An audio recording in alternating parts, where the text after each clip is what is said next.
Welcome to Bad Elizabeth. I'm your host, Gideon Evans. And I'm your host, Kathy Egan-Taylor. The premise of this show is exactly what it sounds like. Each episode, we profile a different Elizabeth, or derivation of that name. Like Eliska. Or Babetta. Or Isabel. Who deserves to be called bad. Yes, and the word bad is subjective, so we've decided we're the deciders. This episode is a witch hunt. That's our producer and engineer, Will Beckton of Jet Road Studios. Hi, guys. Our episode today is about Elizabeth Parris. Whoa. Welcome to Bad Elizabeth. I'm Gideon Evans. And I am Kathy Egan-Taylor, your co-host, Bad Elizabeth, which is as stupid as it sounds. It's stories about Elizabeth's past and present, who we consider to be bad. Pop culture, history, there's lots of Elizabeths that are kind of shitty. Liz's, Betty's. But we're not anti-Elizabeth. No. If you're Elizabeth out there and you're listening, don't think that we're like attacking you. We're just singling out certain Elizabeths who do some bad shit. Well, it's like the fifth most popular names, female names in the world. Yeah, I mean, it's law of averages, there's right? good Elizabeth. There's Elizabeth Warren. We like her. There must be bad Gideons, but I highly doubt it. No, well, you come from the Bible, so Right. There's tons of bad Kathys. Oh, yeah. The cartoon Kathy is pretty bad. I hate, but she's a Kathy with a C. Okay. So that doesn't even count. That makes her bad automatically. If someone writes on my Starbucks cup, Kathy with a C, I'm like, Ooh. I'm not taking it. Time to go to Pete's. Yeah. Someone's getting hot coffee spilled on their lap. And then they can sue for $40 million. That's a good thing. You want to be scalded with hot coffee. It's a good thing, as Martha would say. Yes. And we're here at Jet Road Studios with the wonderful Will Beckton. Hi, guys. He's going to chime in. Don't be alarmed at a third voice. He's going to say some stuff, and it'll be funny and interesting. My mom's named Elizabeth. How about that? Well, both my sisters' middle names are Elizabeth.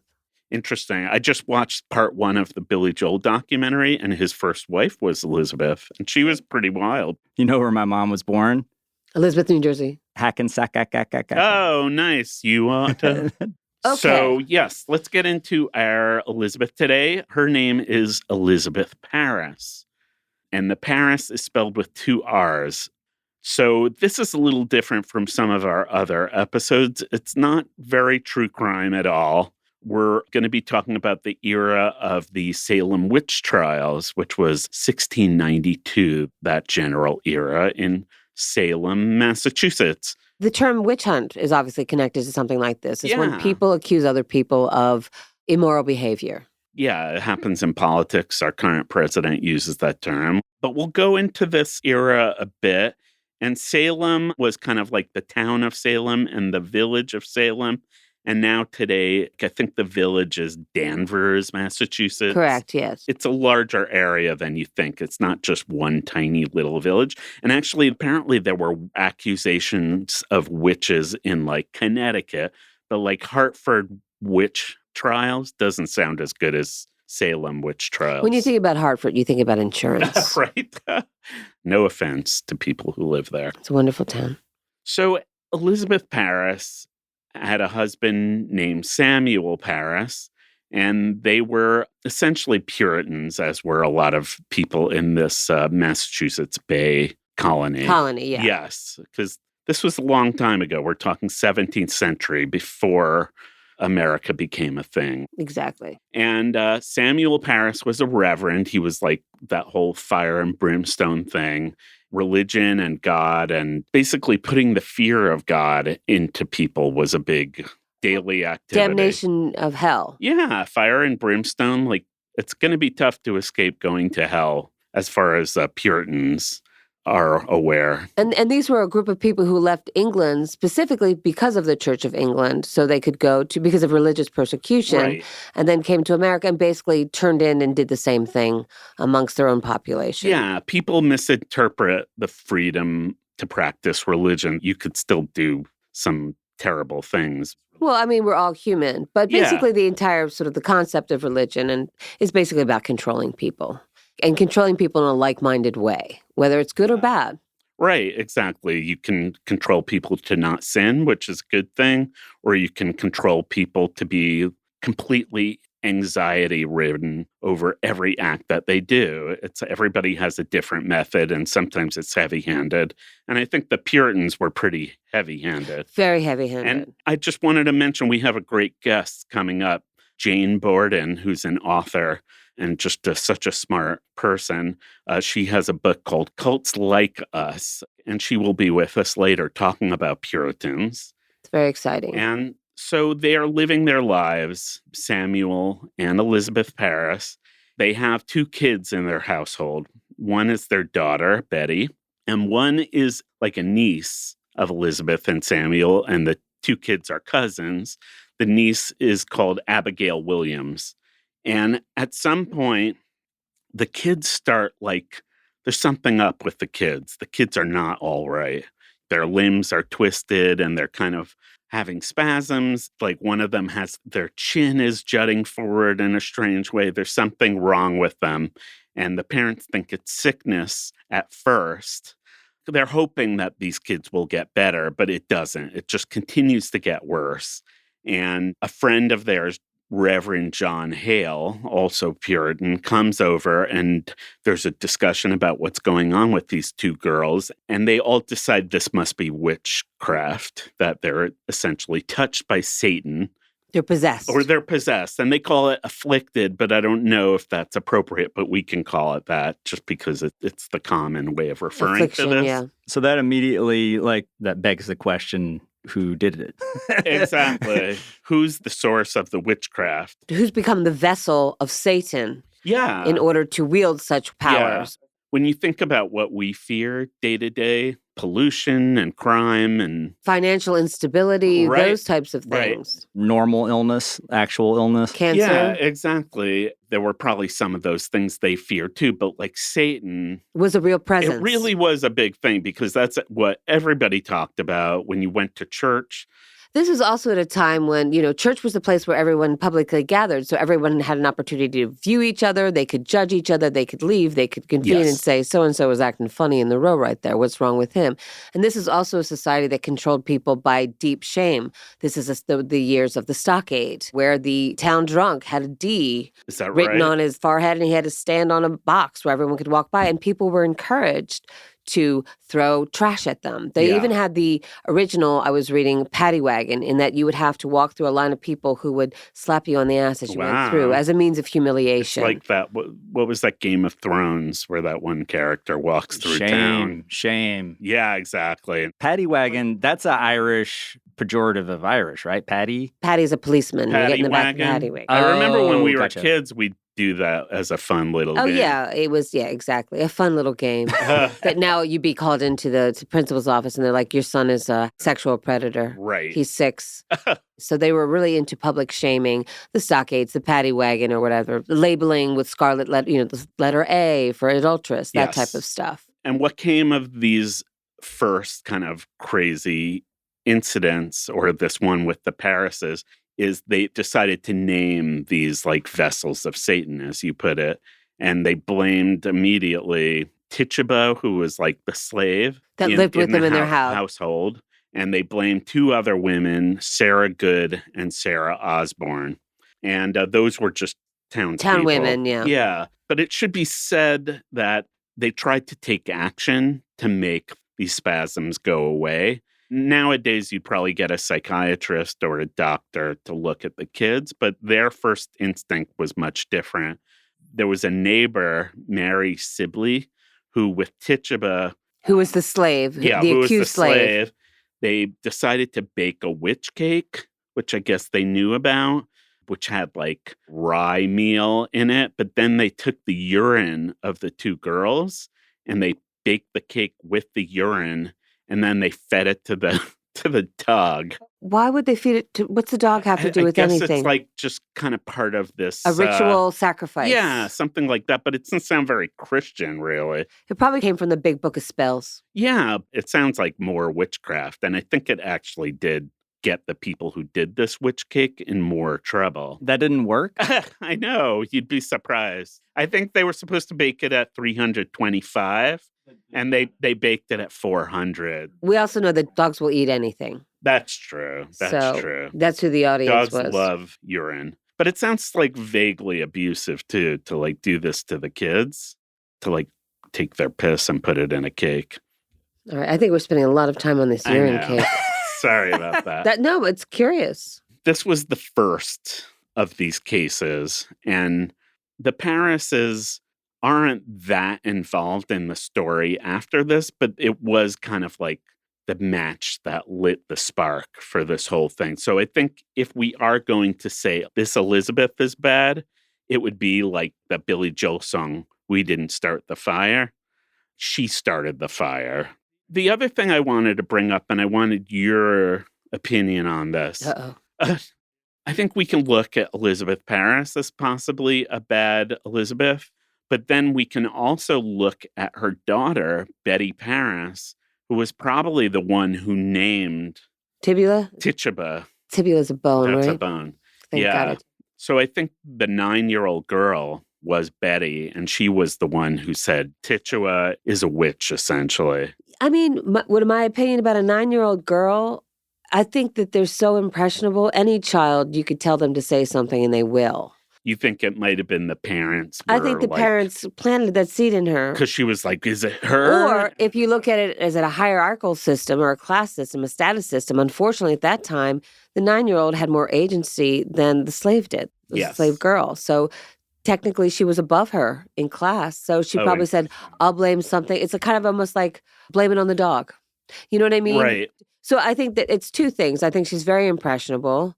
And 9-year-old girls are brats. I'm sorry. Yeah. I'm sorry. I was one. But I think it might have been coercion and also, how can I pass the buck? Everyone passes the buck on this poor woman, so I'll just join in with the ranks. And she's 9. She doesn't know any better. Yeah. She doesn't really know right from wrong. So we're giving her a pass. So yeah, what did the trials look like? It was not a good scene. It was, you're going to be guilty, basically, because the only evidence that came up was spectral evidence, they called it, which was the testimony of these afflicted and the accusers. And it's not like you can have fingerprints or DNA or anything that could prove that somebody's a witch. And we all know this, like the whole thing with the water test, where if they sink and die, they're innocent, but if they float, they're witches and they get killed. So there was stuff like that. And the governor, who's Governor Phipps of Massachusetts, he appointed all these people. The judges and stuff were people that were prone to convict. So they're basically in a system that they were set up to fail. For example, the water test. If you sink and drown, you sink and drown. Yeah. And if you float, but we're going to kill you anyway. So we're going to be right in any direction. Yeah. And when there's a hysteria, you know what it's like when there's a horrific crime and the public is angry.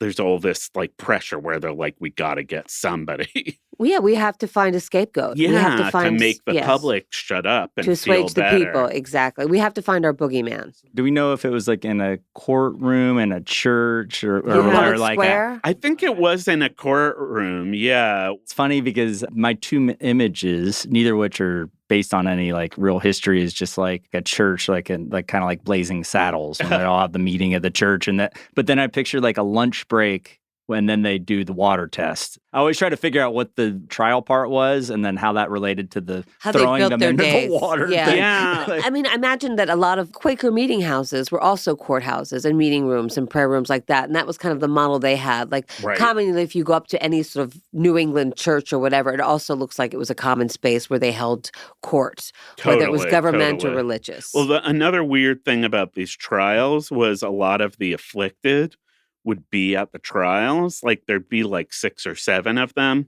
and they'd be like speaking in tongues or whatever. And then there'd be moments where all of the afflicted people would stop like speaking in tongues at the same time. So there was this like drama and histrionics that was also going on. And I'm sure that like affected how these decisions came down of like you're guilty or not. Ultimately, there were people who had become afflicted all over the place, even outside of Salem. I guess news got out, too, that this was happening, and then it just replicated itself. I guess in the churches, there were all these reverends who would talk about it, and then it just made other people flip out. So there was kind of like spores of churches all over New England growing up. But actually, if you look at this in a positive light, if we look at some of like the murder trials that go on now or the trials that go on for years, Yeah. whether it was justice or not, it was swift. It was quick, right. Good point. And it's expensive, too. It's very If expensive. you only have to pay a lawyer for 5 days and then they hang the witch, that's a lot easier to bear. So was hanging the primary method of execution? It seems like that was a big one, and it sounded really terrible. Like, and again, it's kind of gruesome, but I think like when you fall from a hanging and you break your neck, I think you die quicker.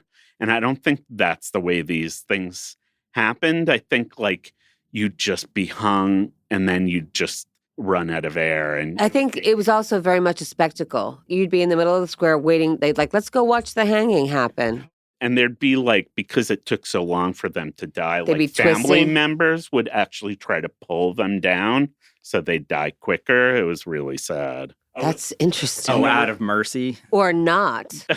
There were other tests, like the water test, Yeah. too, where they put a board on you and they put stones on the board and you basically would just become crushed to death.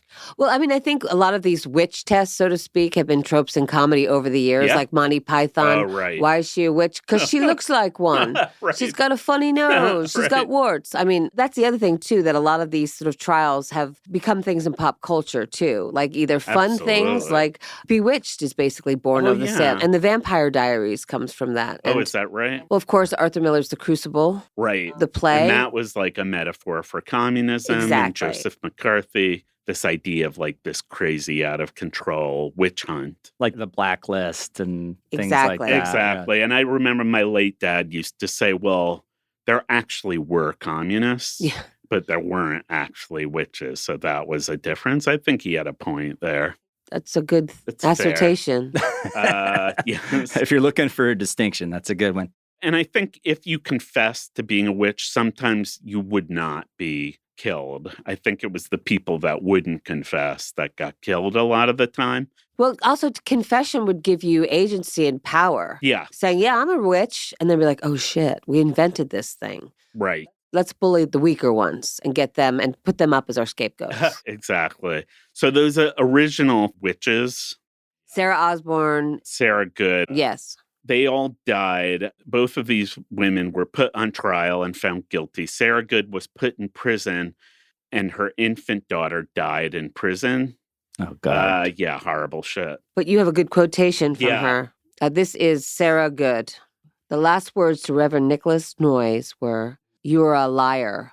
I am no more a witch than you are a wizard. And if you take away my life, God will give you my blood to drink." Wow. I Yeah. can't wait till I have the opportunity to say that to someone. And Sarah Osborne, I think, died in jail, right? She was older, you said, and the Right. jail, the horrible conditions in horrible. jail. There's like typhus from fleas and like body odor and poop, but I know you don't want to talk about poop. Oh, I could talk about well, you that. told me not to like talk scatologically. Oh, no, that was, Remember oh, that? I didn't think you listened to me when I said I those do. things. Oh, thanks. So Betty Parris, the child, and the mom, although you're giving the child a pass, but 'Cause the she's a mom, child. the mom was probably, and the dad. Let's face it, the Reverend Father Samuel Parris. Yeah. He was to blame too. But this show's about Elizabeth. Well, the other thing, too, is that what I wanted to bring up is that you also have to look, this was an extremely patriarchal society. Mhm. So the first people to be attacked were the women, and also weaker than that, the children, and even weaker, too, were the slaves, because Yeah. we had slavery going on, you know? Were all the witches female? No, there were men who were killed. Like there was like a reverend who was killed. And so it wasn't only women, but it was the majority were women. And that's also- the majority of accusers were women too. Yes. But the one thing that was interesting, these women accusers, as horrible as this kind of accusing is, they didn't have legal authority. So only the husbands could press charges. So really, it might not be fair of us to just blame like Elizabeth Parris because Samuel had to press charges. She had no standing, Elizabeth Parris, in this society. Well, that's what you even think about. I look at women in the 70s, their checking accounts were attached to their men even. So that was not that long ago. And the psychiatrist would like call the husband Yes. and talk, the wife's psychiatrist. So this is like that times 30. Things have changed a bit recently, but yes, but it's been their standing was very low in society. Your thing about the patriarchal society is right. And that brings us to like, what were the explanations Yes. for why these things happened? And that was one of the ideas that like this was almost like a rebellion from the women to rebel against the men in this like oppressive society, that it was intentional and that, you know, they were dancing in the dark to kind of piss off the men. That Fornicating? Yeah. And even if it wasn't a rebellion against the patriarchal society, some people do think, yes, they're all faking it. Like the thing that was going on in the courtroom that I talked about, where the afflicted would like talk in tongues and then they'd be quiet. Like, that's kind of crazy. Doesn't it seem like that's like a play or something? Yeah. It's pageantry, it seems. I could picture like a fun, like Christopher Guest treatment of witches or people that speak in tongues conveniently or whatever, you know, Yes. like just trying to keep your story straight in that context. Or even like, I just think of being a teenager going to an all-girls school. We would just do things, stupid things on a goof. Like, I don't know, I'm a teenage girl. This is what I do. Totally. And I recently saw that Broadway show, John Proctor is the villain. And it is about these girls in a rural, like Georgia high school studying the crucible. And they decide that it was a rebellion kind of, and that John Proctor, who is the hero of the crucible, is actually kind of an asshole. Do people think that the initial affliction, like the first one that happened in the Parris' household, do people generally assume that that was like a seizure or something legitimate? Or like, did it like the very start of it? I didn't run across like a specific accepted take, but that is one of the theories of a lot of these cases, that it was some sort of like mental illness or like psychogenic so-called illnesses, which is otherwise known as like mass hysteria. Yeah, you were calling it also convergence disorder. Right, convergence disorder. Which is mass psychogenic illness. It's like when stress in your personal life, imagine being in a community that's so anxiety-ridden and stressful, and you're being warned of doomsday all the time. It's infectious, like a disease, a mental disease becomes manifested physically. You know, and as I was thinking, Will, to your point, too, if you ever witness a seizure, you look like you're possessed. So that could have been the spark to one of them, you know, and you imagine the health conditions suck there anyway. Well, also, if people keep mentioning Satan, you're going to start like flipping out. You're going to have a fit because you're so terrified of Satan. And if people keep saying it and saying it. Well, if you're looking for Satan, you'll find Satan. And God forbid Satan finds you. There was some weird case where there was a bus driver and a passenger got off the bus. I forget where this took place. And the passenger said to the bus driver, like, "You'll be sorry," some like threatening thing. And the bus driver started vomiting. And people thought it was like some chemical warfare or something, but it was like just like a weird psychological reaction to the guy saying it. And after the bus driver vomited, like a lot of the people on the bus started vomiting. And it's not like fakery, it's real. Like you can go blind.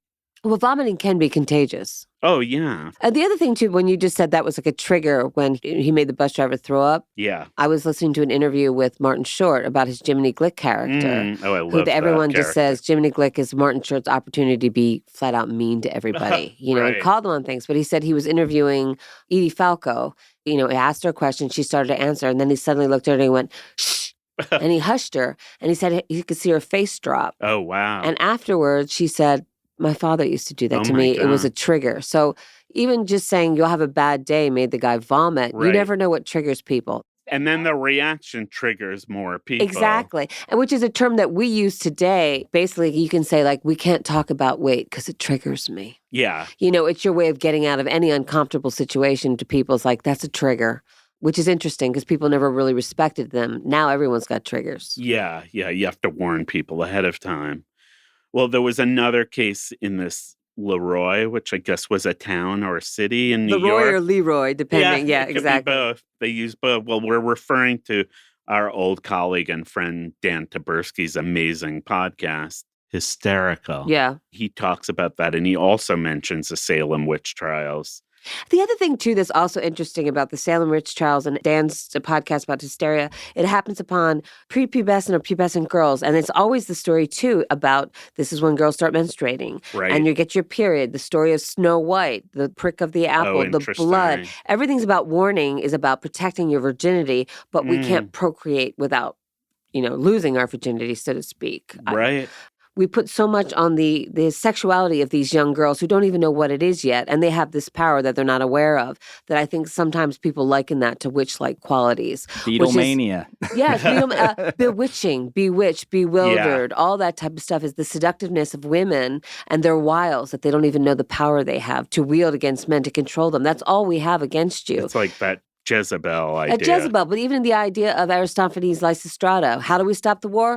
We don't give them sex. Right.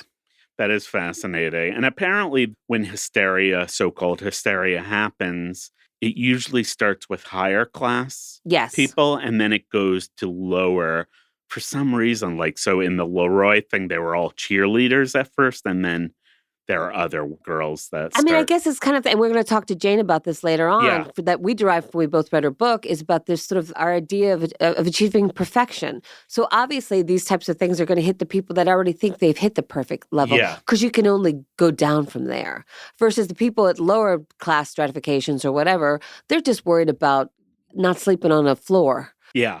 I mean, it's the same type of thing. Like when I was little, like my siblings and I are all close in age. So if I had a bellyache, my little sister would get a bellyache. I mean, it's very common. You sometimes just want to mimic other people in completely unpredictable ways. Like I remember when we were kids, if someone was like, "Oh, did you see that movie? I love that movie."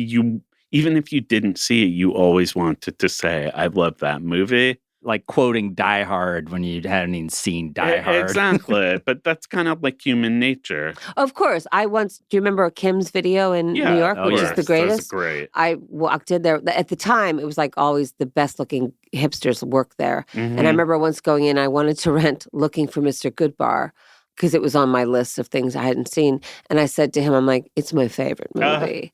And I hadn't seen it. And I creeped the guy out afterwards. After having watched it, I didn't realize it was about a woman who picked up men in bars. That's so funny. I was like, I love this film so much. I love it. This is one of the theories. And then there was this other theory about ergot poisoning. Yes. The Last of Us is a big thing about the killer mushrooms that inhabit people's brains.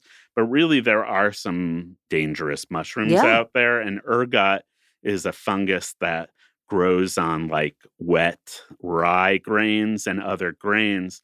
And people have this theory that like the whole community got this ergot poisoning, and it can kind of like make you hallucinate or whatever. But there were problems with that theory. Because it would have impacted everybody.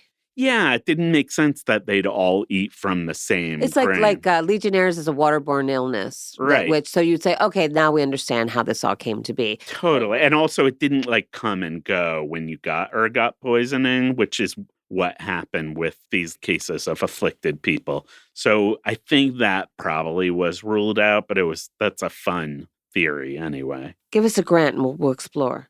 So I guess one of the lines we straddle here is bad or good. And we both basically said what we've thought about Betty Parris, the kid. The mother was Elizabeth. I think you're right. I think she was under the powers of her husband, too. So she wasn't necessarily speaking freely. She was probably, like her daughter, coerced into it. Because she might as well have been a 9-year-old girl at this point. Right. That's an interesting way of looking at it. Adult women certainly were treated like children. They had no legal authority. And actually, Tituba, she went through a lot of hell. She actually didn't end up getting executed. We didn't talk about her fate. Like, she essentially confessed. She probably was beaten to confess, but they let her off the hook. And there were a few women, like some older women that got let off the hook. But weren't there like 19 executions in all? Yeah, definitely. But it was for a short amount of time. It was like a period of 2 years, I believe. Exactly. And the interesting thing, too, like if you look at it from a broader picture, all these founders, the founding fathers or whatever, they all were part of the Age of Reason. And that wasn't that much after this. So I wonder if that Age of Reason and that deism was sort of like a result of the madness. A reaction to that. Yeah, it's like George W. Bush, and then we got Obama, and then we got Trump. Right. Or like the pendulum swinging really hard the other way. And I think also this Salem craziness, which went on, there were laws that were put in effect. They banned people writing about it in truthful ways. Yes, I thought that was really interesting about that. It's kind of like, Hitler's picture never being published in a German newspaper after I that. didn't Like, know that. how can we not make sure let's not start this revival? And even COVID, like people have not wanted to write about it. And I think it happened with the Spanish flu too, of like, we're so ashamed of the way our society behaved at this time that we're just not going to even like mention it anymore. Well, because we're all culpable Absolutely. and we don't have the answers. Totally. I mean, I think as Will was bringing up how the pendulum swings, obviously, and political thing is because it's just a way of coping. We really don't often come up with answers. Yeah. Let's reframe it and look at it this way and pretend that didn't happen and move forward. Yeah. And these people, for all intents and purposes, were disposable people, to the society at the time. This is what I love, those shows like Who Do You Think You Are, or the one that Henry Louis Gates does. Oh, yeah. Like about genealogy. And like where you're descended and I think from. Ben Affleck famously tried to retract a section where he found out that his ancestors were slave owners. He wanted to cut it out of the Yes. episode. I mean, frankly, we're all connected to something like that. I mean, what can I tell you? So George W. Bush is descended from one of the accused, Mary Bradbury. She was an accused witch. Mitt Romney and Zach Braff are both descendants of Rebecca Nurse. And she was accused accused and executed. She was 70 years old. The very fact that she lived that long, they should have given her the respect. Maybe that's why she floated. Right. That's true, but she's 70. Too soon. Walt Disney and John Ritter were descendants of George Burroughs, who was an executed minister. I wonder if they're considered warlocks. That was the one thing that I want to bring up. Warlock male witches are far sexier, too. That was the Grateful Dead's original name, was the Warlocks. Is that right? Well, thank God they gave it to a motorcycle gang.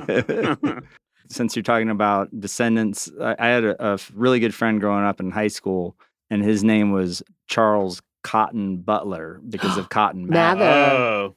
Which is interesting because they kept it. They kept the name as a family name. Oh, wow. Because isn't it Cotton Mather one of the... Reverend. He was a big pastor. reverend, Cotton Mather. And then Jean Smart is a descendant of Dorcas Galley Whore. What the hell is that? That's a name. You just wrote, Oh my Dorcas God. Galley Whore. That sounds like a fish restaurant in Maine, like where the lobstermen go. Oh, man. I just pictured that in the context of like morning announcements in a middle school. Like, Right. good Yes. luck. It's like Mo, the bartender. Yeah, getting Dorcas that Galley call. Whore. But you said Jean Smart is a descendant of Dorcas Galley Whore, accused and convicted. So we don't know what gender that is. I don't know if it's... Yeah, I don't Or is it a mistyping they. of Doris? Is it Dorcas? God, that's an all-timer. That's a great name.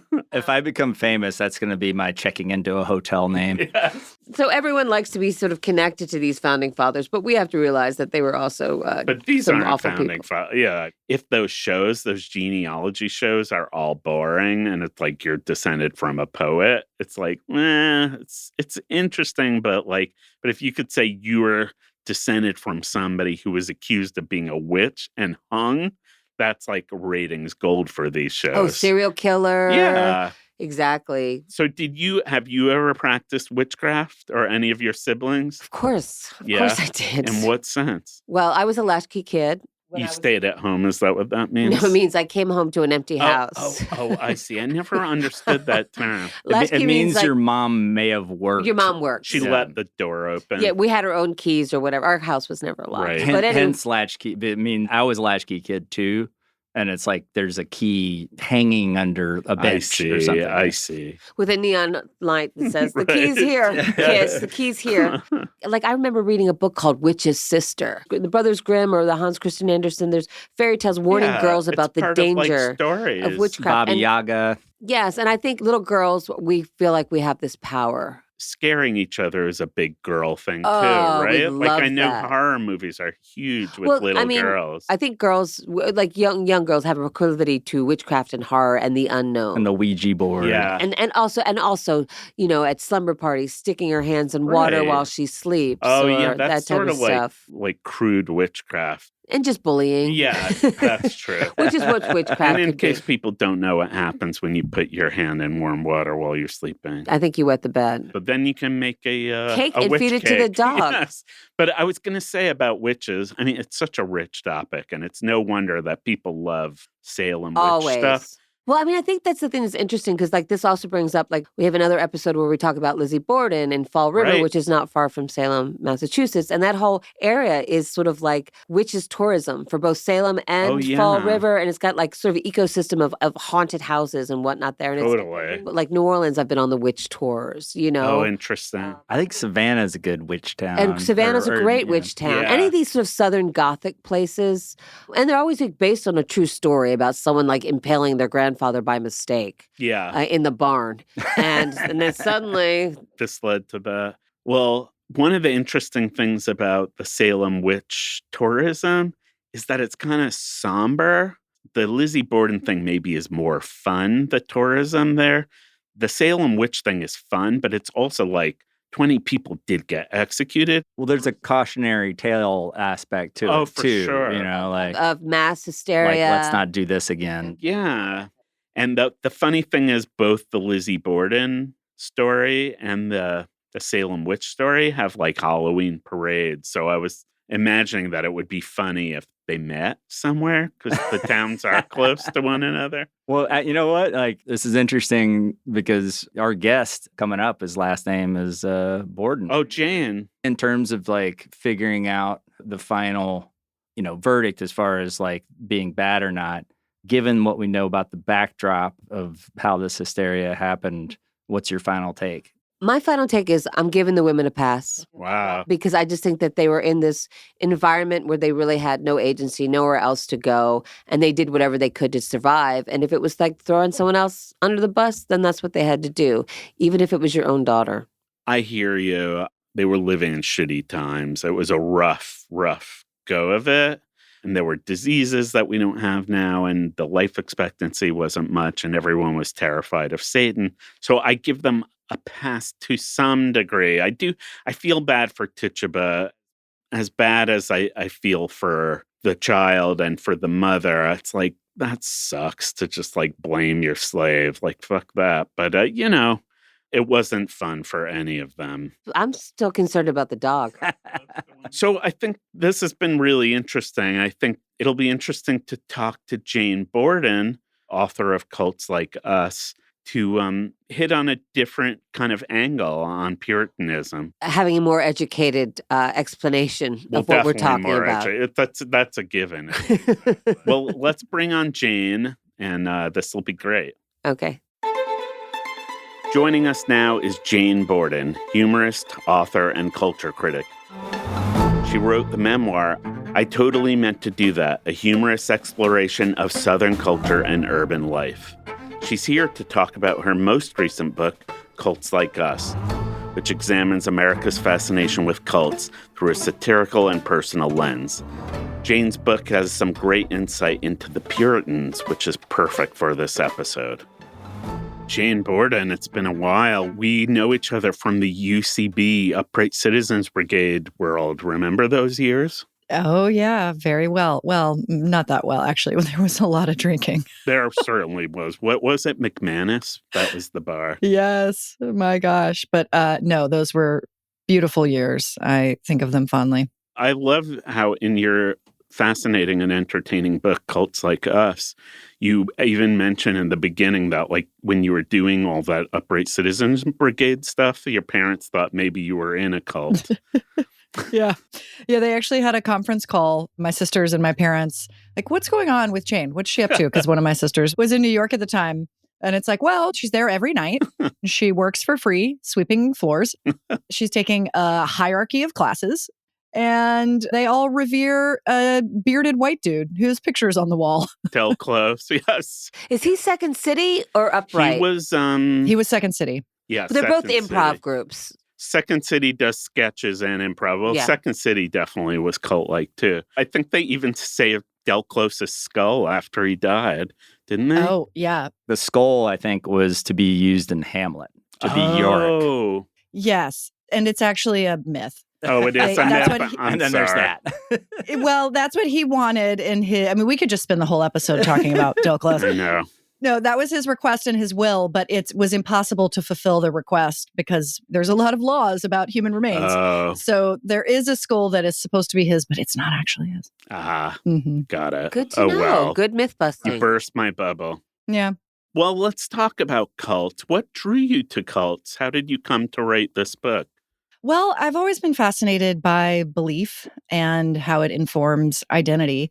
I was a religious studies major in school, so I've sort of always been in this world a little bit. My plan was to enter academia in religious studies.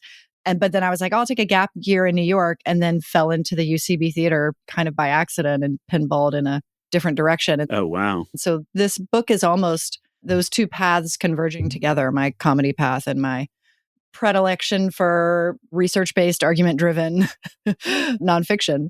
But I started reporting on cults for Vanity Fair in 2017, I think. Oh, wow. It was also around that time that I became very preoccupied by the division in our nation and just wondering how can people who are really not that different see themselves as so opposed. And so I started looking into us versus thinking and the origins of it, and specifically the American origins of it. And I just kept pulling the threads, like, where does our knee-jerk anti-intellectualism come from? Where does this strive for perfectionism come from? And the more I pulled the threads, it just all went back to the Puritans. And one day I was kind of like, oh my God, I think the Puritans were a cult.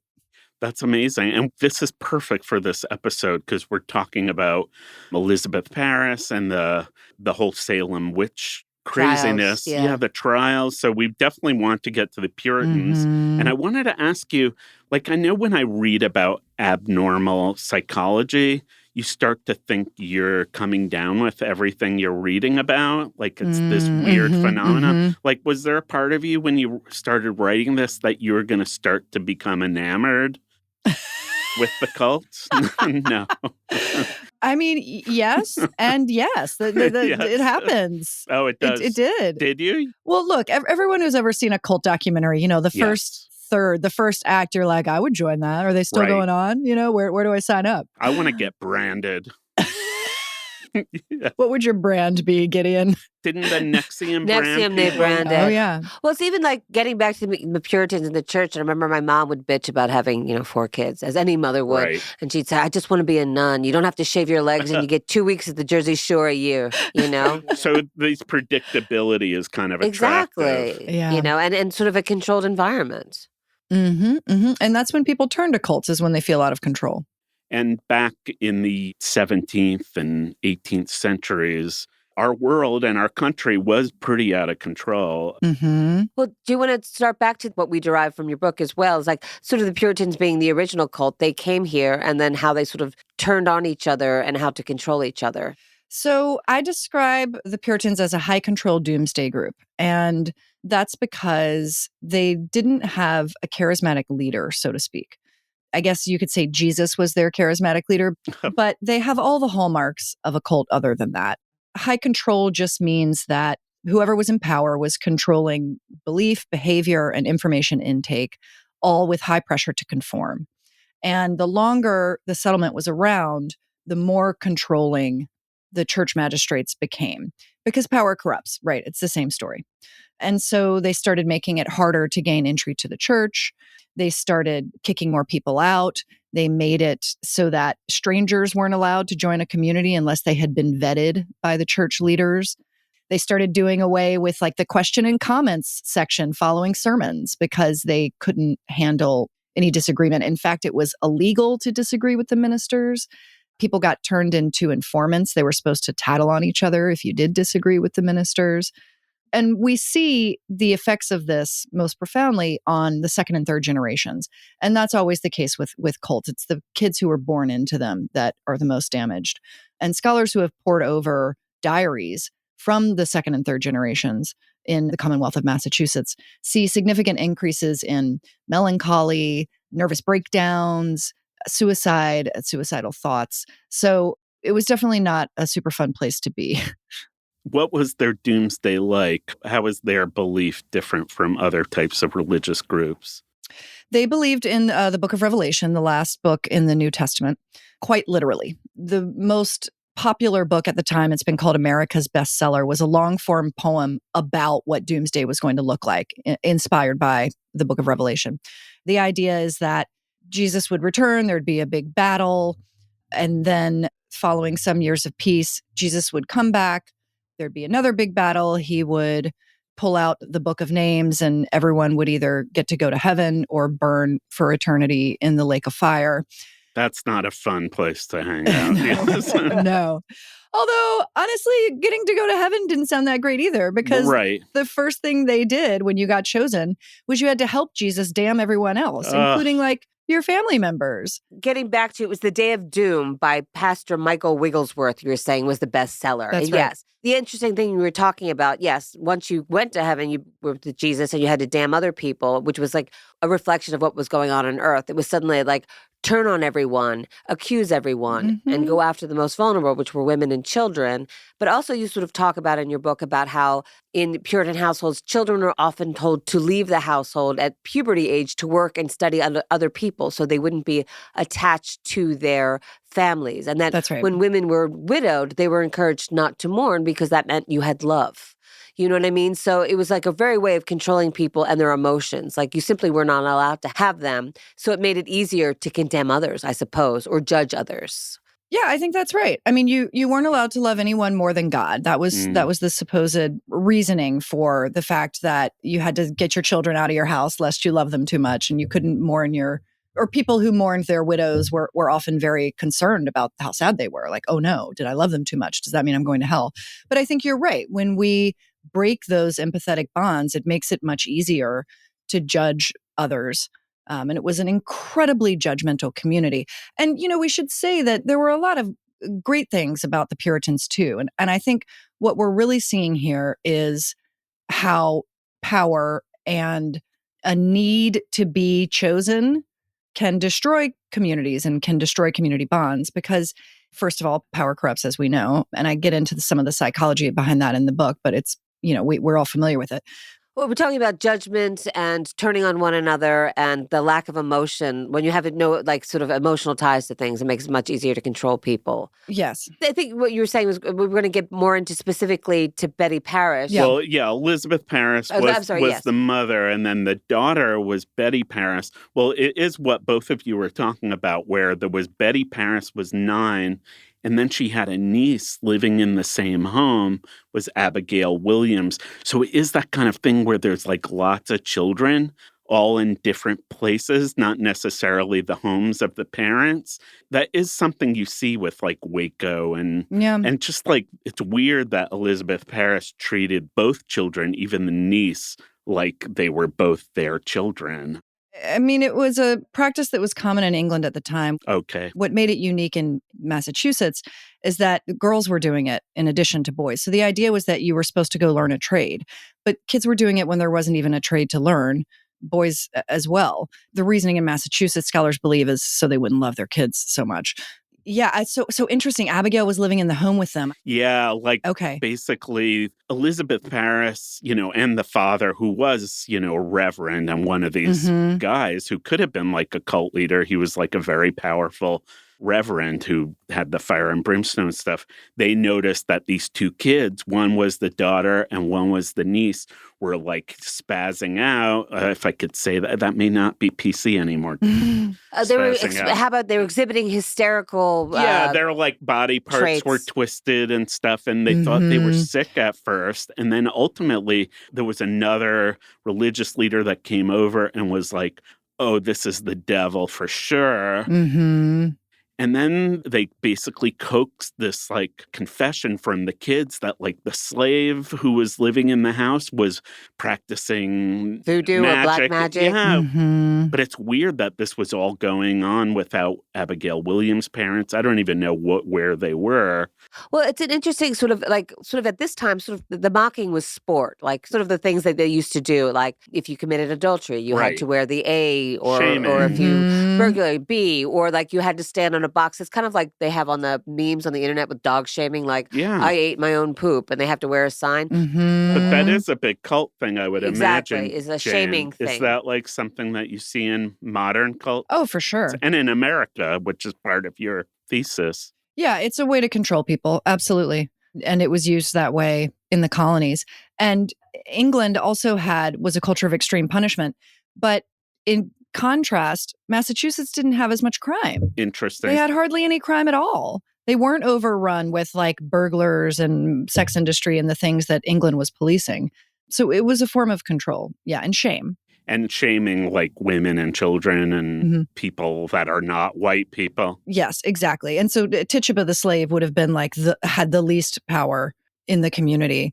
And there have certainly been scholars who've argued that the witch trial was kicked off and fueled by the fact that power had been kept from such huge portions of the community to the degree that it kind of bubbled up in this way. One thing that I think was interesting, I think, is that we kind of see the Puritans because of these Thanksgiving pageants. And you write about this in your book. They're kind of cute and they have those buckle shoes and the hats. But really, that was not the way they actually were. We have mythologized them, for sure. Yeah. And whitewashed them. Well, there was a concerted effort, I'm trying to remember, sometime I think in the early 1800s, to find an avatar.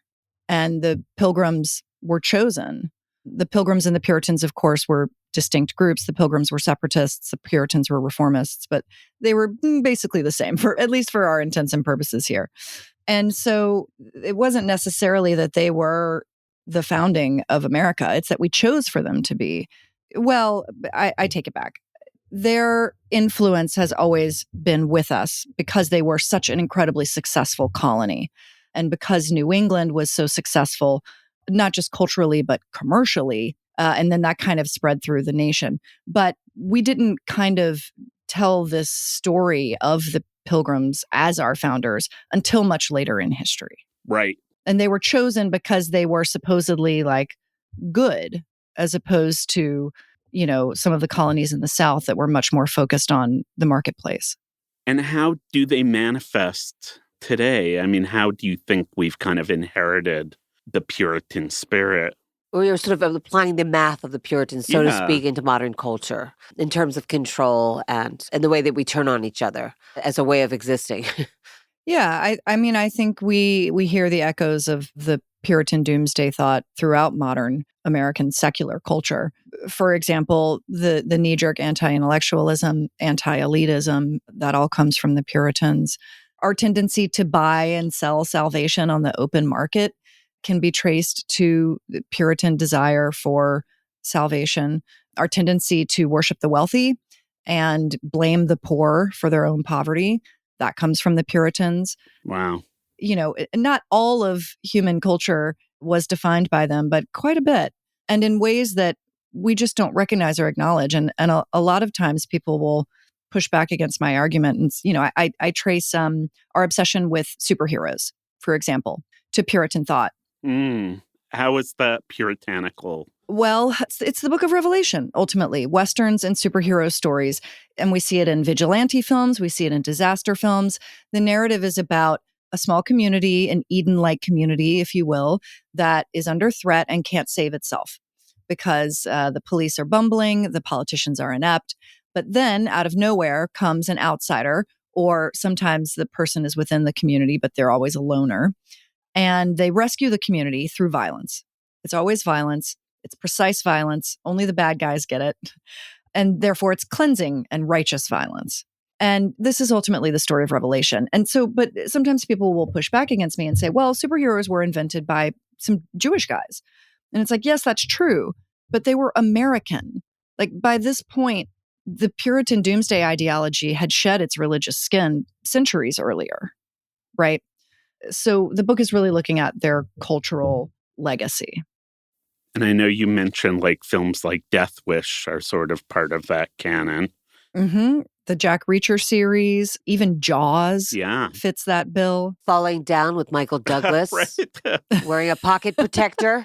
Well, speaking of that, like a shark, you also have this idea that cults usually feel like something is out to get them. There's a paranoia. Yeah, paranoia about something. It could be like a cabal of child molesters in a pizza restaurant or communists. But it's usually not just this is what we believe. It's like this is what we fear, right? Mm-hmm. That's a great way to put it. Yeah, absolutely. Because the belief system, honestly, is beside the point.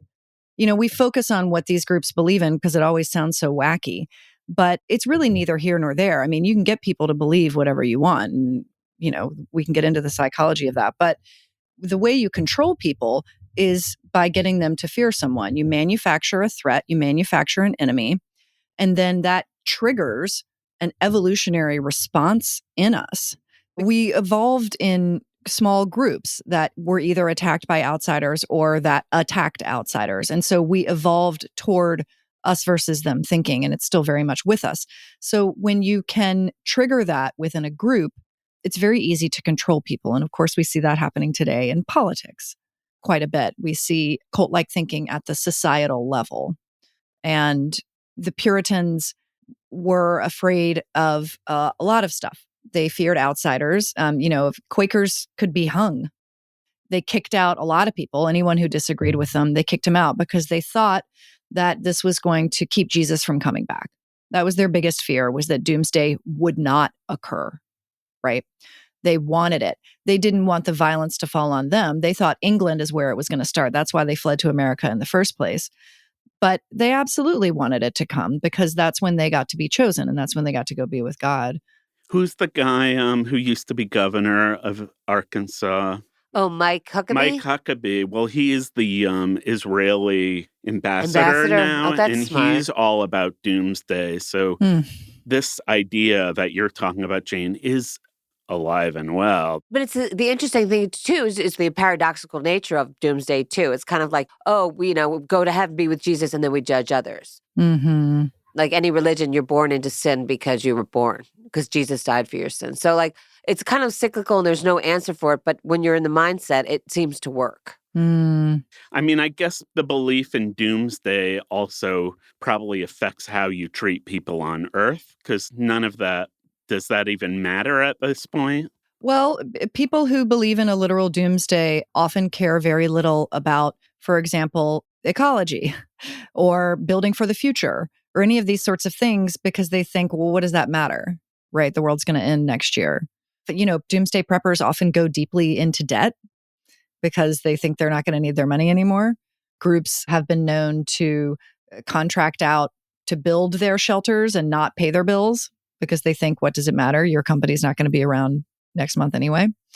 My in-laws still have their Y2K water. Oh, yeah. Oh, wow. So it's kind of like we survived Y2K and nothing happened, but still it could have happened and we were prepared. So no one says to you like, but it didn't happen. The computers didn't all go down. The world Right. didn't end. We have water. And everyone's like, but still, we were ready. I mean, that's a great water brand name. Y2K Y2K water.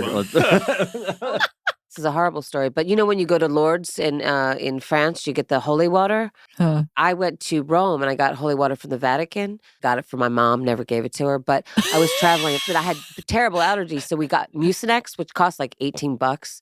And he's like, I got you the Mucinex. And I'm like, well, how the hell are we going to carry it on the plane? And so we dumped out the holy water. Oh, my gosh. Where did you dump it? To this tap from which it came, no doubt.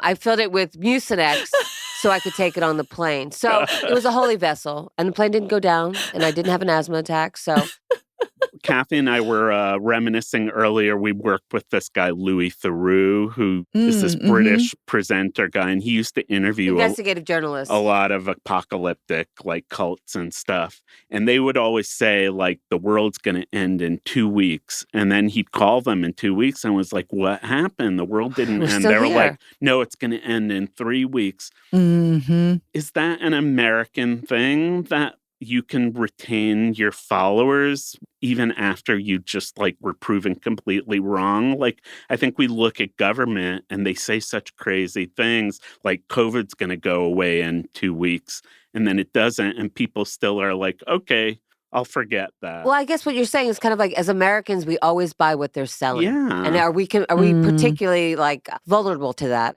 So a couple of things. I think it's a human tendency to kick the can down the road following a failure of prophecy.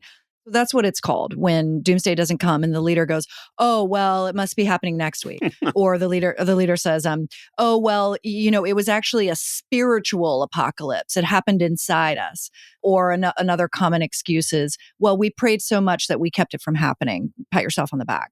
These are called responses to a failure of prophecy. And the research initially into that, this is where the phrase cognitive dissonance was coined. Oh, wow. Because they saw these people holding two disparate beliefs in their mind at once. The fact that, whatever the leader was saying, and the fact that like doomsday had not occurred. Like we're all still alive. Right. How can both these things be true? And so following a failure of prophecy, and this is a very human thing, it's not necessarily American. Following a failure of prophecy, about a third of people will leave. Oh. They'll kind of go, I woke up, actually, I've had enough.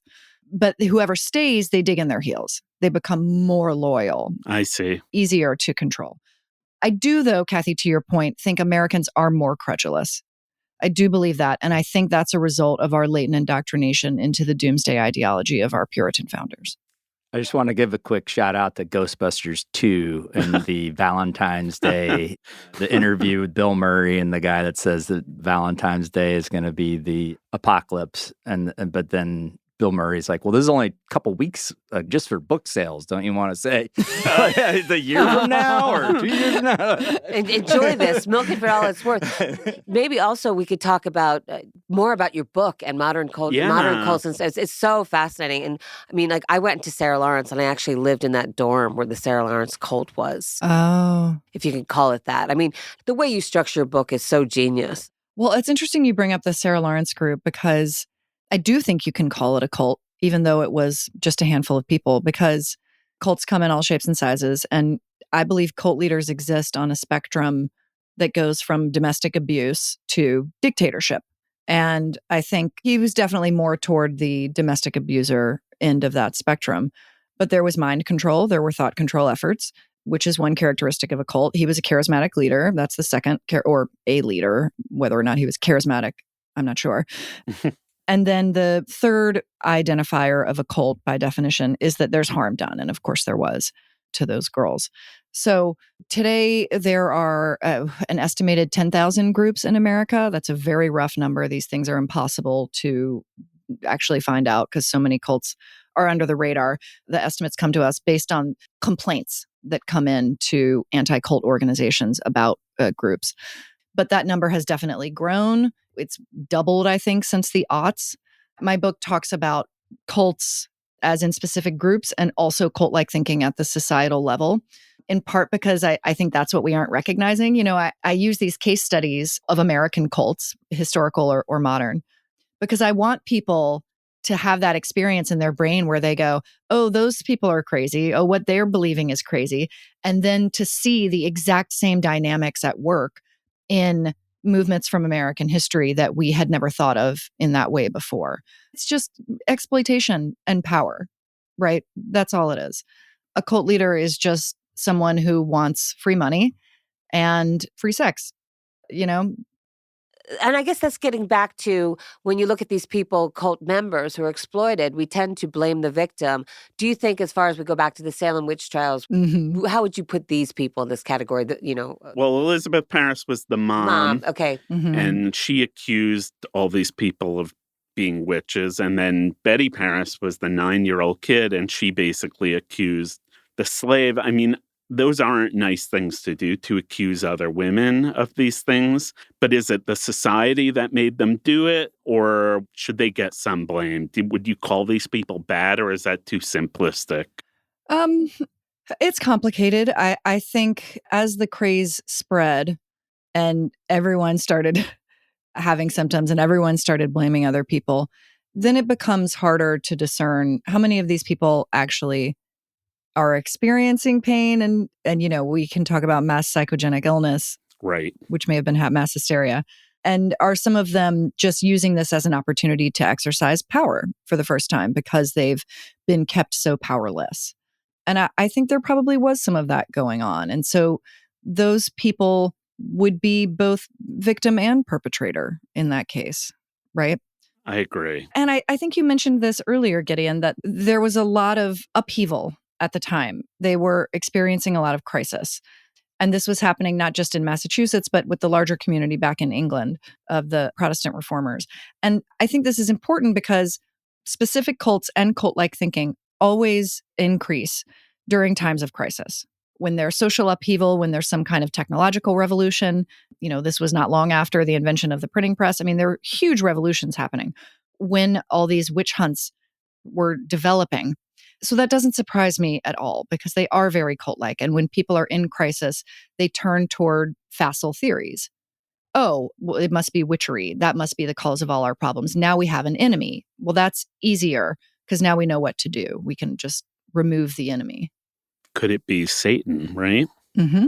Well, we also had a question for you, a little bit of a random question. One of our episodes was about Lizzie Borden. Oh, I'm related to her. Well, yeah, we were going to ask you. Oh, this my is goodness. true. This is true. You That's are related to her. amazing. Yeah. How did you find out? I just always knew because it's like family lore. It was a big joke, right? Yeah. My dad would be, if my mom was criticizing my dad, he would be like, watch out, I'm related to Lizzie Borden. I mean, Oh my God, this is amazing. So she was in Fall River, Massachusetts, which is right next to where the Commonwealth was.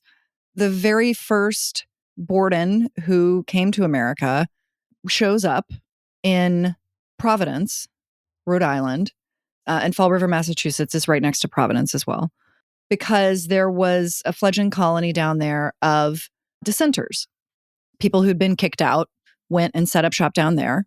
So I love to think that my original ancestor was a radical among the radicals.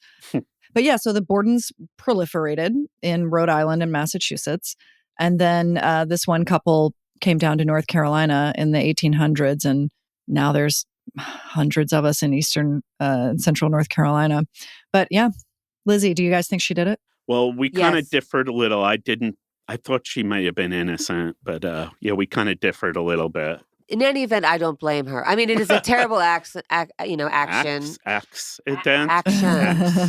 I don't blame her. I do think she did it. The reason why she got away with it was because she's a person of a certain economic background and she's a proper lady, and proper ladies don't murder. So let her go. But Jane, we should get back to your book. Well, yeah. So, we also want to tell everybody to get the book. That's Jane, I Jane's have a book. signed copy. Oh, Excellent book, fascinating Thank you. and funny too. Your improv training came into Your writing is your writing is so great because it's such an extension of the way you speak, and you're very conversation-like in your writing, but also very informative and academic, and Really it's grounded in smart, yeah. truth. So it's a wonderful book. well, thank you. And thank you for joining us today and talking about Puritans. Of course. Thank you so much to our guest, Jane Borden, for joining us. If you like cults, pick up a copy of our book, Cults Like Us, Why Doomsday Thinking Drives America. If you want more information on Elizabeth Parris and the whole Salem Witch Trial era, you can find that in the show notes. Thank you for listening to Bad Elizabeth. Please rate and review the show on places like Apple Podcasts and Spotify. We are Bad Elizabeth Pod on Instagram and Substack. Feel free to email us at badelizabethpod@gmail.com if you have any questions or comments. They can be good or bad. Just don't be indifferent. Bad Elizabeth is recorded at Jet Road Studios. It is hosted by me, Gideon Evans. And me, Kathy Egan Taylor. It is produced and engineered by Will Beckton, and our executive producer is Amber Beckton. Our theme music was composed by Alexis Guardado and Danny Gray. Thanks again for listening. We'll see you next time. I'm going to press stop and then it'll finalize. Mm-hmm. It's going to come together great, That's Jane. so Oh, awesome good. that you're related to Lizzie Borden. Yeah. Here's the thing. Like, it just seems so unlikely that she would have killed them. I agree. Really? Like, why? Her father married, her stepmother, who she refused to call mother. Mm-hmm. They're wealthy. They were like the biggest business people Well, around. he, Yeah, they were very wealthy. And he was cheap. Yeah. He was very cheap. She wanted to live up on the hill. They didn't have proper plumbing in their house. I think she was pissed off. Do you think she thought that the new wife was going to get all the money? Yep. But apparently he didn't have a will. But why an axe? Like, why not poison? Poison would be much easier Well, and much more a common. lot of them were sick. Apparently, they did have some like mutton stew that she fed them that had been rancid. There was a Oh. suspicion that she did go Yeah. to the pharmacy to buy poison. She had tried poison. Just the facts get futzy. Yeah. So much of the crime scene was contaminated. So when Mhm. Gideon and I were trying to figure out like a timeline of when was the stepmom killed, when was the dad killed, it's kind of futzy, Yeah. which is a word I think I just made up. But Sounds Yiddish. thank you, use it. But so anyway, so that's what's so fascinating about that story. So Yeah. it's a perfect storm as all these things happen. Yeah. You guys, this was so fun.